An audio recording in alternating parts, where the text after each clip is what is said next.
Welcome to the youth message. Today I have a bubble mixture and I'm going to blow some bubbles.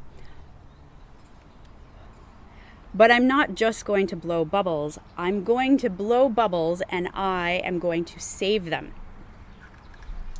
Right here in my brown paper bag. Oh, so many bubbles. So many bubbles going into my brown paper bag. Oh, so many. Now, I have saved all of my bubbles. I am going to fill this bag with bubbles, and then I'm going to get another brown paper bag and I'm going to fill that bag with bubbles. And soon I'm going to own all of the bubbles in the world. I'll be the richest bubble owner ever. Would you like to see the bubbles that I've saved? I'm sure you would. Here you go. I'm going to open the bag and show you. Can you see them? I bet there's so many bubbles in there that you can't even count them. Oh, wait, what? There's no bubbles in the bag.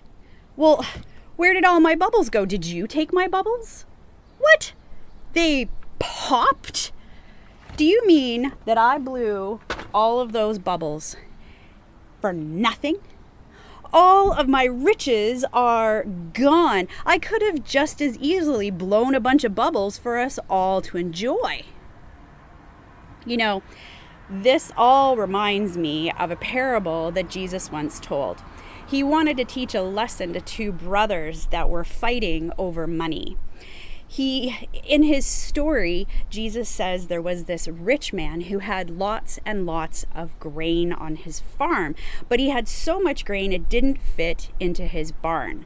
So he decided to tear down his barns and build bigger ones.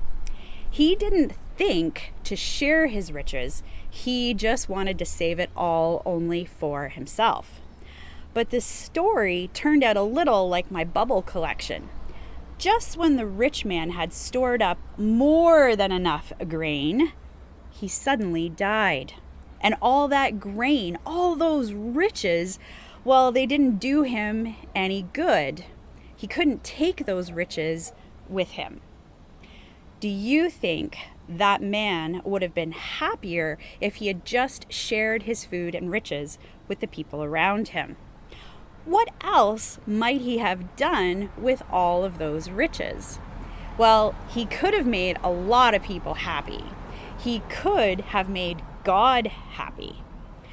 All of us, well, we all have riches and we all have special things that each of us can share with others. What are some things that we can share? Well, we can share our toys, we can share our time, and we can share our money, just to name 3 things to start you off. We could do good things for each other, and we could help our neighbors. We can even share our smiles and our friendship. You know, I would have had a lot more fun sharing my bubbles with you this morning rather than trying to save them all in my brown paper bag. God gives us good gifts so we can share them with others. And thanks for sharing bubbles with me today, just before they all disappeared. Until next week, God remembers you, God hears your prayers, and God loves you very much.